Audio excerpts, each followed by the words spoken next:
Welcome to this special Indigenous Voices edition of the Salt and Light Hour. I'm Deacon Pedro.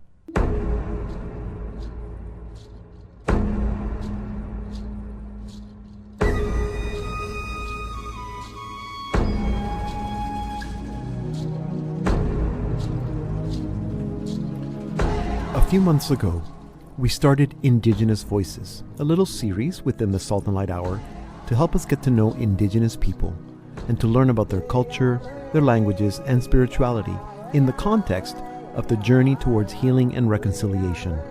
These conversations are also helping us understand some of the issues. So far, we've learned a bit about the residential school system, land claims, the Métis Nation, about the intersection between Catholicism and Indigenous spirituality, and last time, we learned about the 60s scoop and how Indigenous children were adopted into non-Indigenous families. Of course, we always talk about what reconciliation is and the significance of the Pope coming to Canada in this context. Today, we will meet a mother and sister, a brother and uncle, and a daughter and niece from the Stolo Nation in British Columbia, who will teach us the importance of language and family. I'm Deacon Pedro, and welcome to our fourth episode of this special Salt and Light Hour series, Indigenous Voices.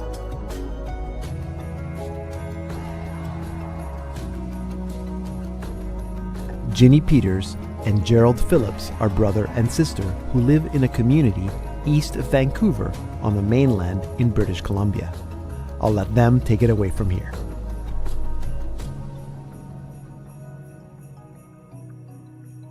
My traditional name is Siam.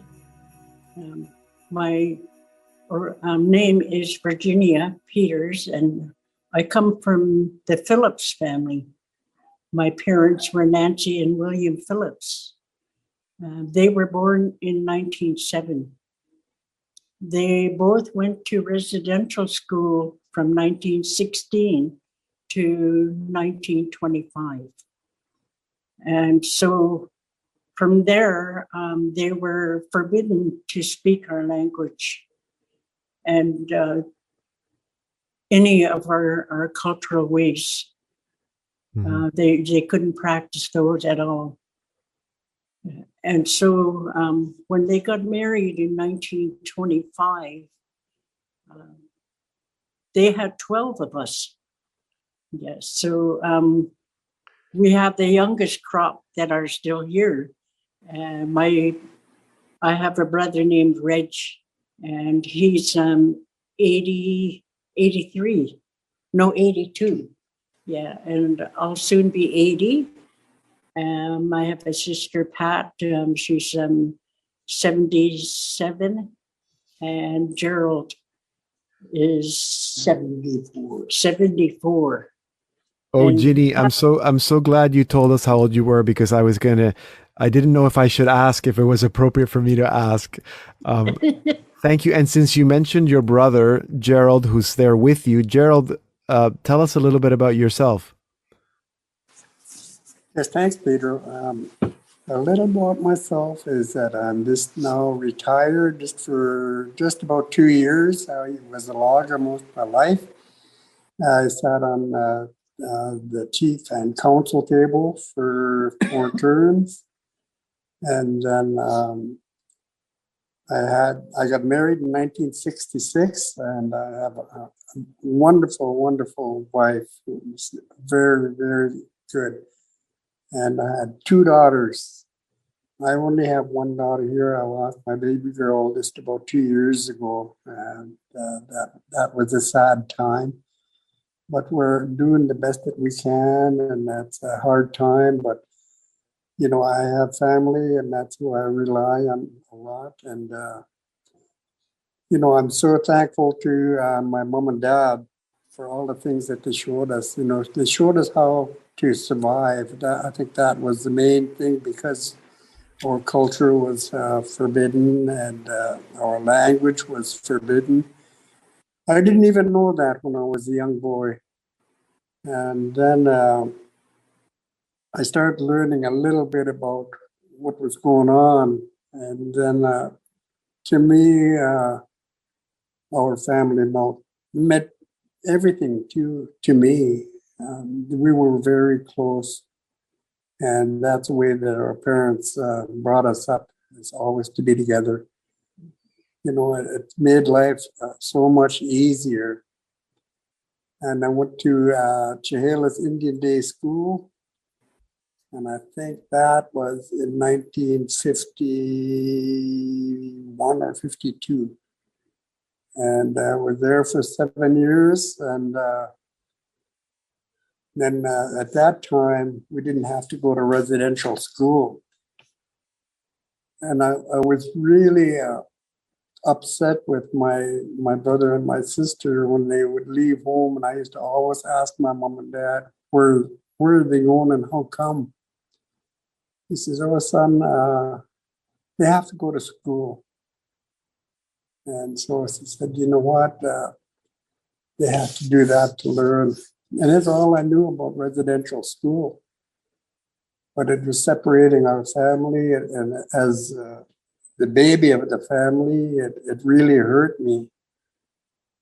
And then, you know, I thank mom and dad, you know, for the things that they showed us. They showed us how to survive and to be together. And I think, you know, all of the way that they showed us, life was good. I couldn't help but asking Gerald to tell us more about their mom. The big thing about it is our mother, she was a very devout Christian. And when we were following behind, she would always grab her hand. We had to walk down to the end of the village to go to church. At that time, I really learned how important Christianity was. We didn't know anything else, but we thought that was just a way of life. So it brought us all the things that we needed to know about what our Lord told us to follow. And it was much easier with our mother because she was always talking to us. And one of the big things she taught us was to be able to listen, to be obedient. When anybody else speaking, you don't cut in and you don't say anything. And then we used to gather after church over at an old couple's home, just very close to the church. And they'd invite us over. And then when we got there, they put lunch on the table. And there was probably, I would say, 12 people about. They had a common area for a dining place. And it was interesting to watch. I remember we used to sit on the stairwell and just listen. But they spoke our language. They spoke with our tongue that we didn't understand. But we watched and we listened. And then you could tell by what they were doing. At first, you know, they sit down together and then they start talking a little bit. And then it would get really serious about the things that are happening in our community and at how it was your responsibility to keep everything going in a good way. And they were awesome teachers, even though we didn't understand the language. But after the serious part about getting together, they would turn to laughs. And everybody was laughing, so you could tell what they were, you know, what was, we understood that was that they were having fun. So we learned, and then when I was a little boy, probably 6 years old, I was with my mom and dad, and I was speaking to some other elders. And he said that something that the elders understood with each other was they had the opportunity to talk to one another. And then I remember telling my mom and dad was saying, I'm sorry, that he said, if you see any of our kids doing something that shouldn't be happening, you tell them. He says, you let them know it's not right. And that was something that was understood with our elders. They were able to talk to one another and to be able to to teach the younger ones. And that was a really good thing. So we learned a lot from the elders. And it's something that's kind of lost right now is one of the things that really on my mind is to get back that role of the elders, their roles and their responsibilities and how they should take care of their families. Yes, and now you and your sister are elders too, and I'm amazed, not amazed, but it's so inspiring that you're still together as a family, and that those family bonds that could have been broken as you were growing up were not. And I'm wondering, Ginny, if you can tell us a little bit about learning the language.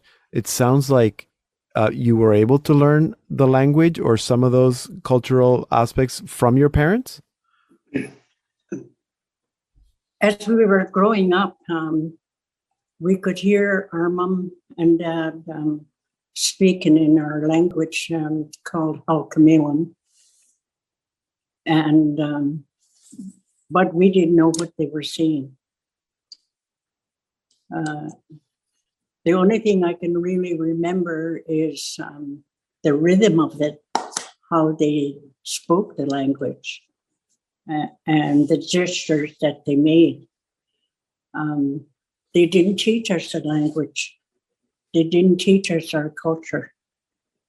While they were in residential school, that was forbidden, and they were punished severely, to talk our language or to do anything in our traditional ways.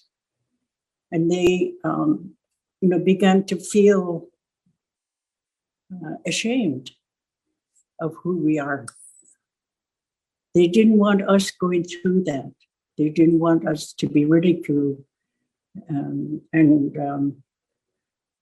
labeled, the things that they were called. They're not going to amount to anything. That they are just dumb. They're stupid. And so when they were going to school, they didn't go for a whole day. They only went for a few hours, maybe 3-4 hours a day, getting education. The other times they were working in the fields and learning how to sew, learning how to do laundry, to mend socks and mend pants, and and cook. And there, most of it, was doing things like that. It did help.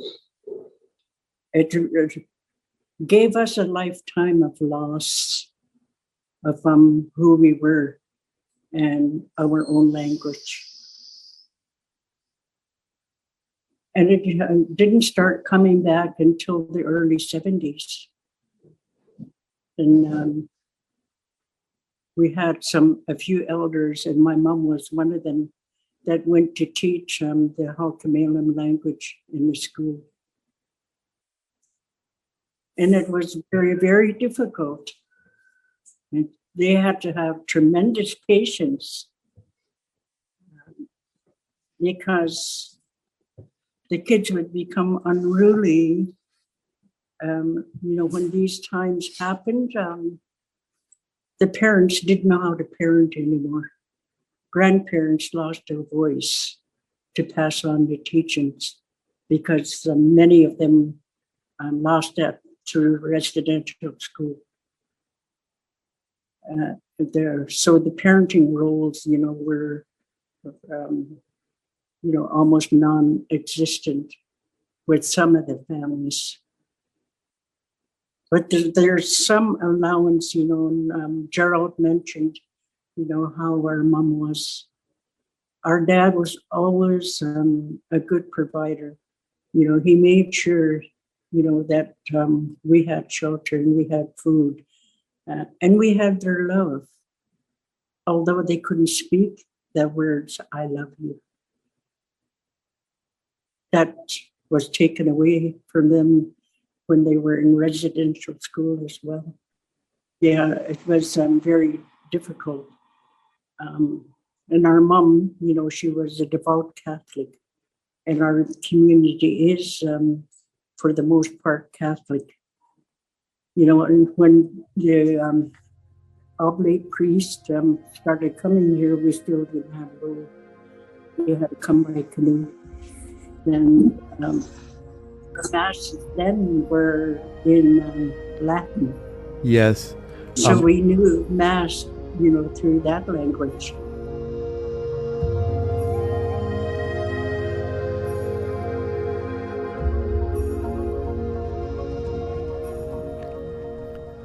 Speaking with Ginny and Gerald was wonderful, even though our internet connection was not the greatest.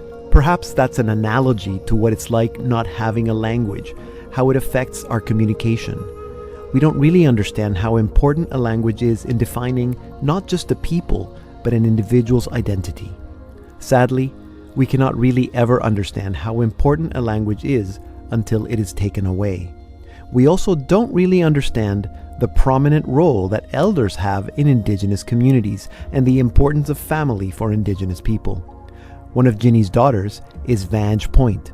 I also had the chance to speak with her, and she told us more about the importance of language.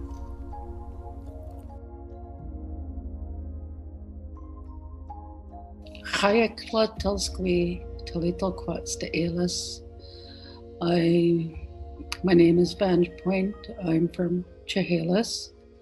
I currently teach Halkomelem language in our Sta'elis Community School. Right from kindergarten all the way up to grade 8, and then 2 specific classes called Den Lalam and a box program. I've been here for 23 years. I started practicing my Halkomelem language back in 1994.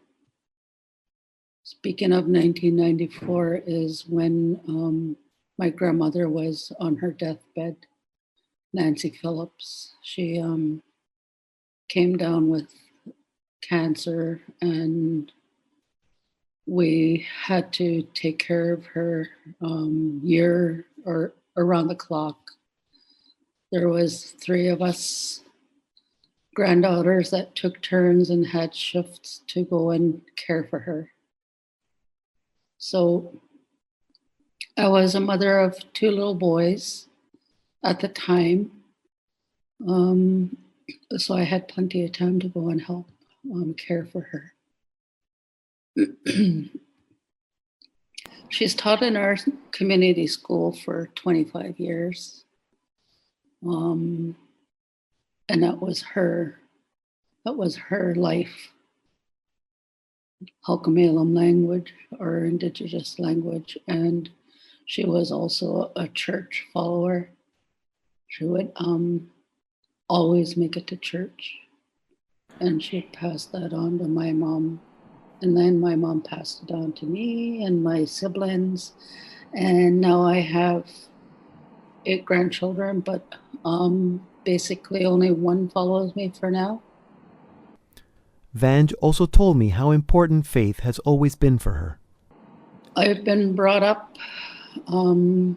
believing in God, the Creator, and how to look up to everything to keep myself going and alive. And I pray every day. I teach the children at the school how to pray in our Halkomelem language. Each class is said with the opening prayer, each class with our language. And with them doing that, I always try to explain to them that when you speak our language, the words that you're saying is the ancestors are listening. And they're here and they're happy. They're very happy to hear that you're speaking our language. And a lot of them in our heaven, they look down at you and they're smiling. And I tell them that they're so smart that they know how to recite it. fluently, so that they're smarter than their parents. So that makes them feel a little bit more happier. Plus, it has, the prayer usually has like, help me, Creator, guide my hands, keep it gentle while I play, and guide my feet from going wrong. Guide me, Creator, I'm your child. So we say that in our language, and I tell the students that when they pray, they have to really think about how they're praying, and that prayer is going to help them through the day. It was impossible for Vange not to tell me about her grandmother and how important language was for her. Back to my grandmother, Nancy Quatasia, she was very worried about our language.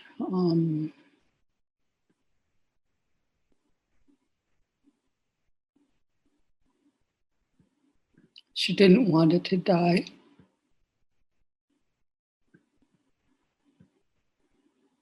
I took it upon myself to lie down beside her. And I told her, Grandma, whatever it takes, I'm going to get in there and I'm going to teach the language.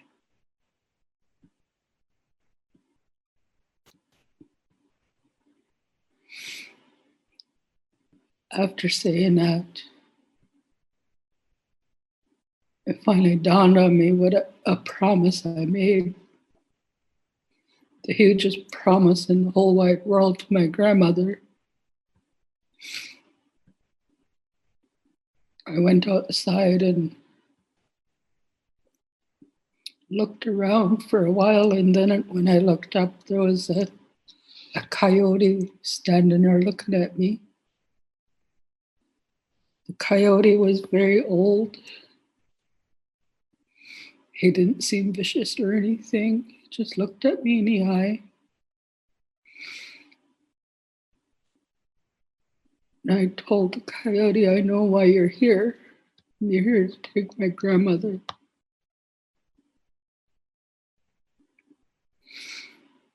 And there I've accepted that the coyote is to take my grandmother. A few days later, she passed on. In my head, I had this conscience of the last words I promised her.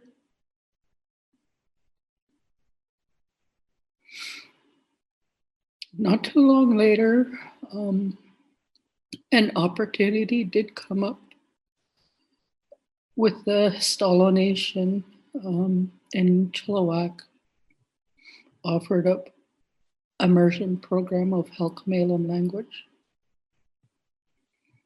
I jumped on it immediately and got myself enrolled.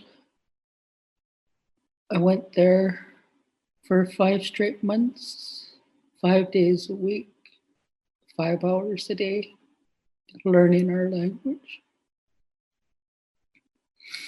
I fully dedicated myself to keep my promise. I had to leave my sons in care with their dad to be able to carry on with my studying. I managed to finish those, the immersion program. And then the next opportunity was joining some fluent elders at the Stalo Nation grounds there. There was 3 elders that were there teaching us the language, and with that they also taught other things culturally, like the traditional medicines. So I've learned the medicines as well, how to take the things that Mother Earth grows for us, all the medicines, the trees and the plants. what to do with them and how to make teas or salves or anything to help heal our people. So I studied more on that as well. As time went on, I also learned how to utilize our cedar tree. We made cedar headbands, cedar roses, cedar mats and baskets, and hearts, even cedar rose hearts.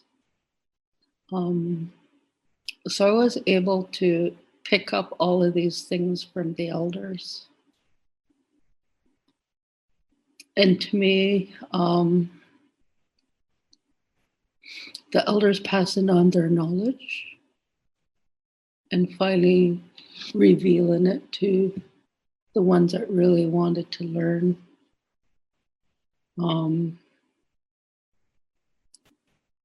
To me, it felt like they're finally letting everything out, because the residential schools, they were holding it back to themselves. And then when they start releasing it to the ones that were there with them, it felt like they didn't want to take their knowledge with them when they left. You mentioned, sorry to interrupt, but you mentioned obviously language has been so important, and obviously the relationship you had with your grandmother, or that you still even have with her, is so important to you.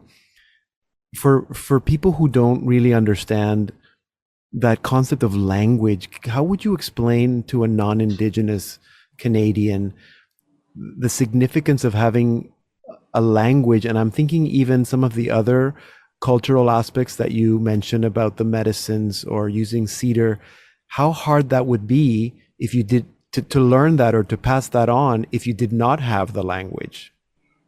Yeah, we would. It's our Halkomelem language in the Stella territory. I teach the ones that ask me to do workshops for them. But here in the community school, I teach the language, all ages and all levels, and a lot of vocabulary words, sentences and phrases to go with the vocabulary words.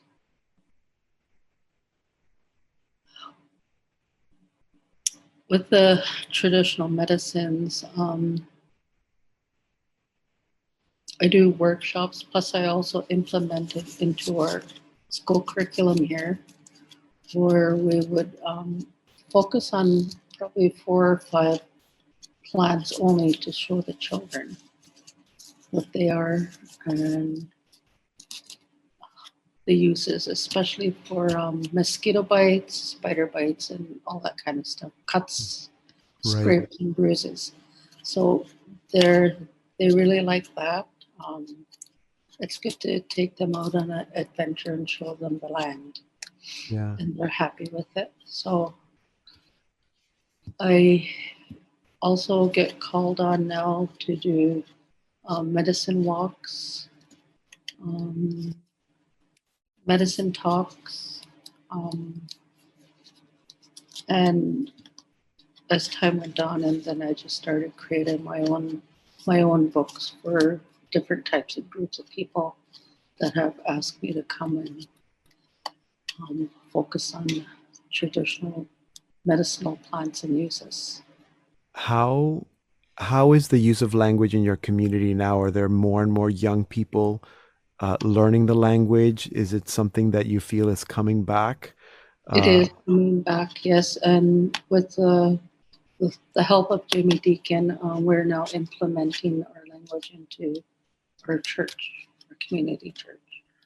Wonderful, yeah, because you have a Catholic community there. Mm-hmm. So we do the Our Father we're getting pretty good at it. But there are other parts where we would like to have the people's responses said in our language. Mm-hmm. And I'm very, very happy that this is happening. And thanks to Jimmy Deacon for pushing all those for us and the ones for us that we go to church, right? Yes, so important. So important to be able to pray in your own language as well. Vange, I know that you're in the classroom, you're waiting for a bunch of students to come in so that they can learn from you. And so I don't want to keep you much longer, but I did want to thank you so much for sharing a little bit about you and what you do and how important not just language has been for you, but the relationship that you have with your grandmother. Thank you for sharing that with us today. Thank you for asking me.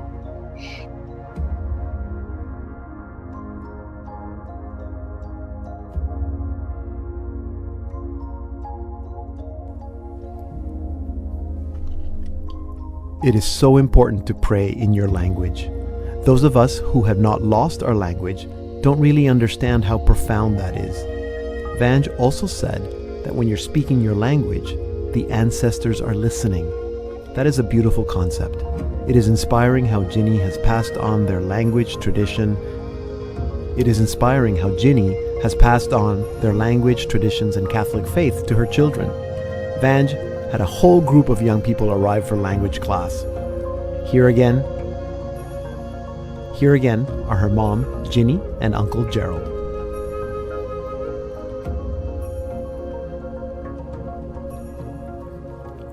So Ginny, you were saying that it's your family has been a Catholic family. Your mother, you mentioned your mother, she was a very Christian woman. Do you know how many generations they were Catholic? Well, so she came here in 1925 when she married my dad. She actually came from one of the communities within the Stella Nation, and it's a place called Chiacton.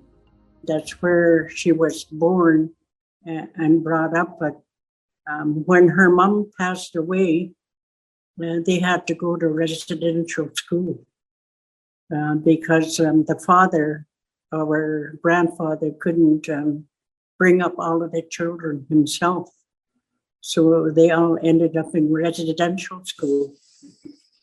Yeah, so that's when, I think it was 1925, actually, when our church was built. And the priests came around, the missionaries, they were calling them in that time. We're starting to come here. And so the men got interested and they built the first Catholic church, the picture that you just saw. Yeah, and so they used to come by canoe. Right. And to officiate Mass. And it couldn't be every Sunday. But a few of our elder men took that responsibility to make sure that we gathered on a weekly basis. And one of them used to sing the songs and say prayers, when the priests didn't come. Mm-hmm. So they were very strong in that way. And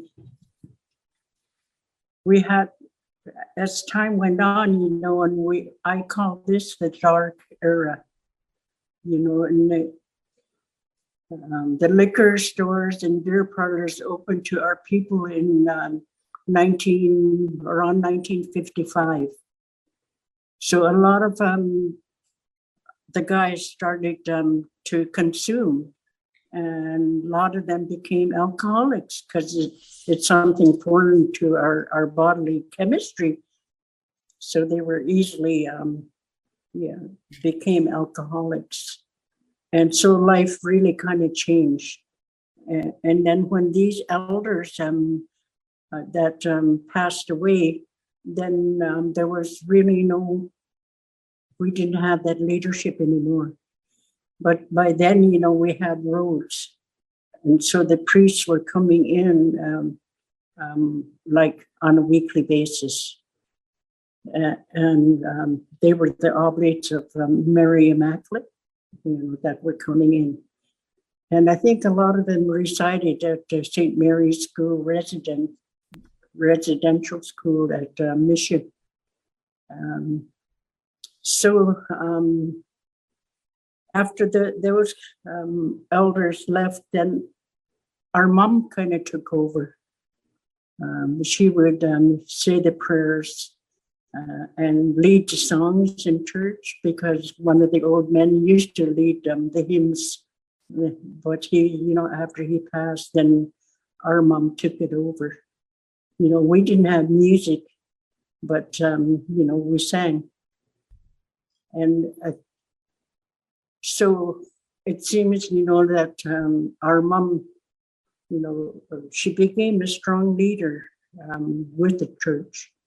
And she got called to many, many places whenever there were deaths or whenever there's celebrations or gatherings. She was called to start the meetings with prayer. Yeah. And she was very active. She became part of our school committee. and was part of the making change. Mm-hmm. So, our language and everything then started to come alive. Yeah, so it's through her modeling, that we're able to carry on. And now it seems like I'm stuck in her shoes.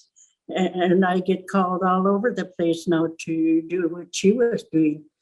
You're the grandmother now. Yeah. Your daughter, we were just talking with your daughter Vange, and she really made the point that you're also making of language and spirituality go together. It's so important that they go together.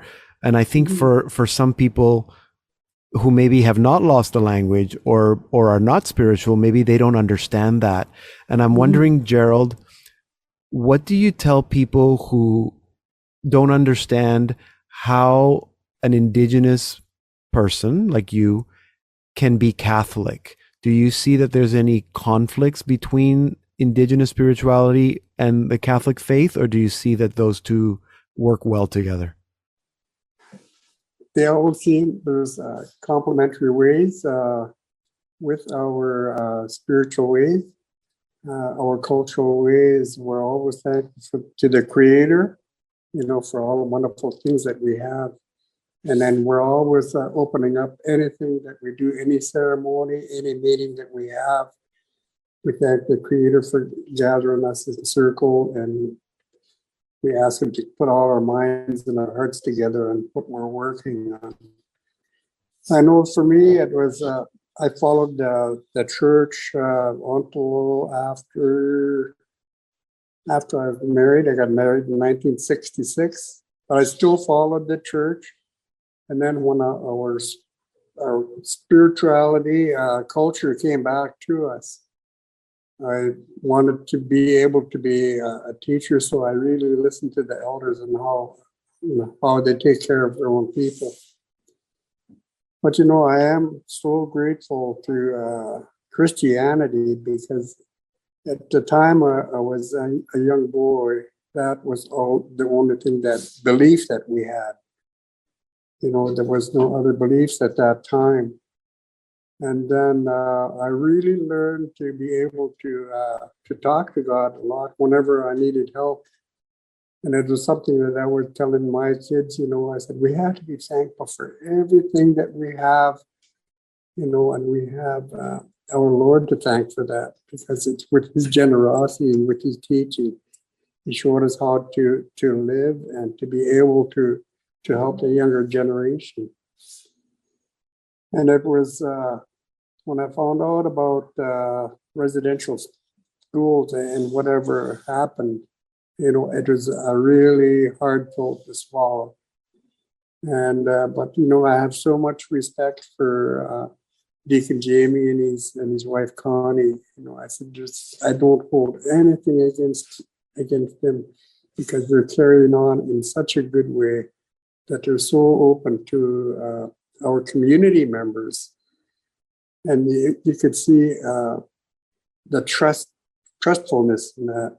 And we're able to talk about many things. We never had that the time to really talk with our past priests, and a lot of things that we do. Mm-hmm. But Deacon Jamie has been so open to our cultural ways, that we're able to get together and to incorporate some of the things in our culture with these services. And that, to me, is a real blessing, that we come together like that. Mm-hmm. A wonderful thing to feel. But that the reality of the residential schools, that I have quite a few friends that are non-native, and they heard about what was happening, but they all came forward to us, and they were devastated of what happened to a lot of the ones that are not here anymore, the children. So it was really hurtful. And but you know what? Our mother, Nancy, was that person. She said, no matter what happens in your life, you kids, says, even if it's bad, and no matter how much it hurts at times, there's something in you that you have to do, and that's forgive.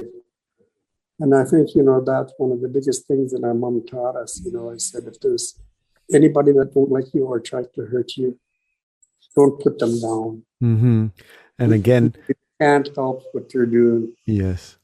I was going to say, again, that's another similarity between Christianity and some indigenous spiritual traditions. Yeah, I was going to say to you a little earlier, that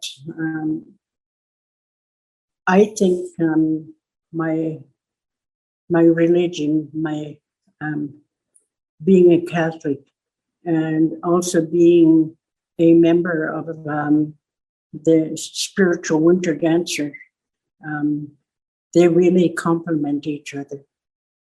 And it's very comparative, and you think, just for an example, the seven sacraments, they're so comparative to the seven laws of life and the seven sacred teachings, yeah. So to me, they're both very important, and I have a big family. I had 5 children. I had 11 grandchildren. I have 22 greats and 2 great-greats. And even though my kids are, getting really old now, they still listen to me.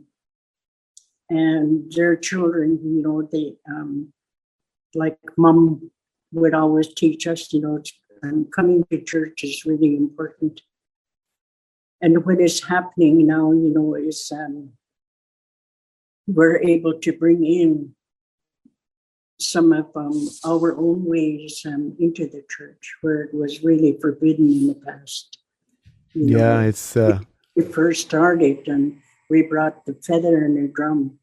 We really got criticized for that. But now, we can have all of these in our church. Yes. Ginny, can you tell us a little bit about your residential school experience? Yeah, I had to find a place to go to high school. Our school only went to grade 8. And so the only place I could go to was the residential school in Mission. And that was really difficult for me to be separated from my family because we mentioned we were a very close-knit family and Mom was always there for us. So it was a very lonely time. It was wrenching my heart, to stand on the hill and just look towards home and wish I was at home. And Mom always taught us, you got to listen to the authority that was really entrenched into her from residential schools. They know the best, you listen to them. And so, like Gerald was saying, that we all tried our best, those within our family, and we listened to Mom, and we always respected her and Daddy, and so that's what we did. And so I did become a person who didn't want to stand out. I didn't want to do anything wrong. So emotionally, it had effects on me. And verbally, I wasn't called down directly. But when one person got called down, we all got called down.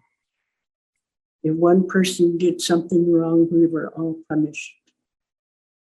If something went wrong within the residence, we had to fix it. And if we had to work in the kitchen, we have to start really early in the morning, and we have to go to 5 o'clock Mass in the morning before we go to the kitchen. And every Friday, we had to go to confession. And that really made us feel inferior, thinking, what we're being called is what we got to go and confess. Those were hard times. Thank you for sharing a little bit, Jeannie, with us. I know it's not easy to go back and remember, but it is important for us to hear those stories. But there are also some good stories that you've shared with us from what you remember growing up with particularly your mother. She sounds like she was a wonderful lady, and Gerald, you also mentioned your dad. Sounds like he was a very wise man. And now both of you have passed on those teachings and that wisdom to your children and your grandchildren. And Jeannie, you said great grandchildren, I think I heard. So that's wonderful. And before you go, I can't help but ask you how you feel about Pope Francis coming to Canada specifically to meet with Indigenous people. I mean, that's wonderful, don't you think? Oh gosh, yeah. It's something that always inspired us, and we drove many miles, to see Pope at Fort Simpson, and he came to Abbotsford, and our mom just had to be there, so we drove all the way to Fort Simpson when the Pope came there. And so, it is very inspiring, and it's touching to know that he is coming, to our people. Thank you so much for sharing with us today. I look forward to meeting you in person one day, and maybe you'll be able to drive and see Pope Francis when he comes. All right, take care. God bless. Okay, God bless you too. Bye, Gerald. Yes. Yes, thank you so much. It's been so good to meet you, Pedro.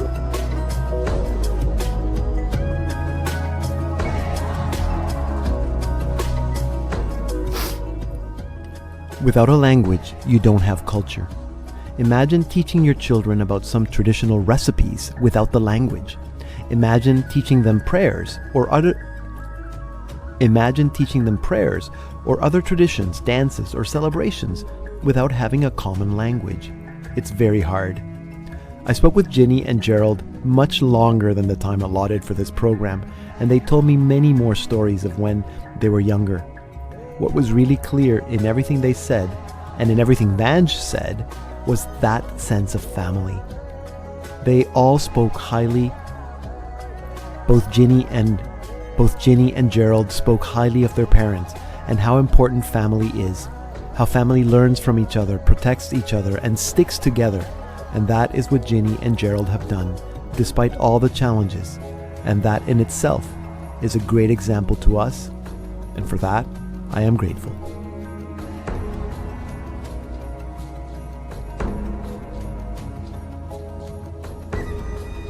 In the next week or so, Pope Francis will be in Canada. He is making an apostolic journey in the context of the journey of healing and reconciliation with Indigenous people. You can watch all those events on Salt and Light Television and Salt and Light Plus. Visit our website, slmedia.org. I have just finished producing a documentary titled Walking Together, which follows the Indigenous delegations that traveled to Rome to meet with Pope Francis this past March, and focuses on Pope Francis's address to them on April 1st. In it, we speak with some of the delegates and others who help us understand a lot of these issues that we are also addressing in this mini-series: colonization, forced assimilation, intergenerational trauma, all issues that the Pope refers to in his address. The film also explores the meaning of reconciliation and invites us to consider that before reconciliation, one must address the truth, seek justice, and be open to healing. One of the people featured in Walking Together is Chief Wilton Littlechild. He is a Cree chief and residential school survivor who was one of the 3 commissioners for the Truth and Reconciliation Commission. Chief Littlechild was a member of the 1977 Indigenous delegation to the United Nations and worked on the UN Declaration of the Rights of Indigenous Peoples. He has been a member of Parliament and Vice President of the Indigenous Parliament of the Americas. In addition to his ongoing work with the Truth and Reconciliation Commission, he's continued to run his own law firm in Maskwacis, Alberta, and maintains his commitment to sport. Did I mention that he is an accomplished hockey player? He has been inducted into 7 sports halls of fame. Chief Littlechild was awarded the Order of Canada in 1993, and recently he spoke with me. We will leave you with some of his thoughts. To learn more about all Indigenous issues, especially as they intersect with the Catholic Church, and for resources, you can visit our website, slmedia.org/healing. To listen to all our Salt and Light Hour programs, and especially to other Indigenous Voices episodes, visit us at slmedia.org/podcast. I'm Deacon Pedro. Thank you for listening to this special Indigenous Voices edition of the Salt and Light Hour. And here now is Chief Wilton Littlechild. My name is Mahikan Moteo. My English name is Willie Littlechild, and my residential school name was number 65. So in our language, it means walking wolf. And then, of course, my English name. Well, I grew up here on the Ermineskin Reserve. I was taken to boarding school when I was 6 years old. Spent 11 years at the Ermineskin School. There was 2 of them, the older one and the new one. 11 years there. But it was because mainly of high school that I got sent to a 3rd. We only had up to grade 9, and then they brought in grade 10, grade 11, gradually. So I left to go to Edmonton to another residential school. Well, there's lots of memories. First of all, I came not knowing English or French. I just knew my own language. So it was difficult in a way, not knowing either English or French at the beginning in the early years. Being left-handed was a challenge. And just growing up in an environment with other, so many children in the same building was totally new to me. because I was basically by myself with my grandparents. Right. So that was a challenge. School was, I guess, school like any other experience. I worked very, very, very hard in school. I remember that because I wanted to play sports. I wanted to play hockey, and I wasn't really good enough to play anything. So I worked on my physical self along with my spiritual upbringing and the academic. I tried to find a balance, I used to say, when people ask me, well, how did you make it? And when I think back, I think it was having that traditional grounding by my grandparents to seek balance in life. And by that, I found out later that they meant physically, take care of your body, mentally, take care of what you put in your mind, and discipline yourself, and culturally be proud of who you are. And try and balance those 4 elements of life, and you should be okay. So that's what I tried to do. And I think when I look back, that was a very important teaching, because I didn't understand it right away. I didn't understand when they said balance, so like balance riding my horse, or balance doing something else. But it was really a balance in life, all the elements of life, your spiritual, your physical, mental, cultural, some say emotional element as well.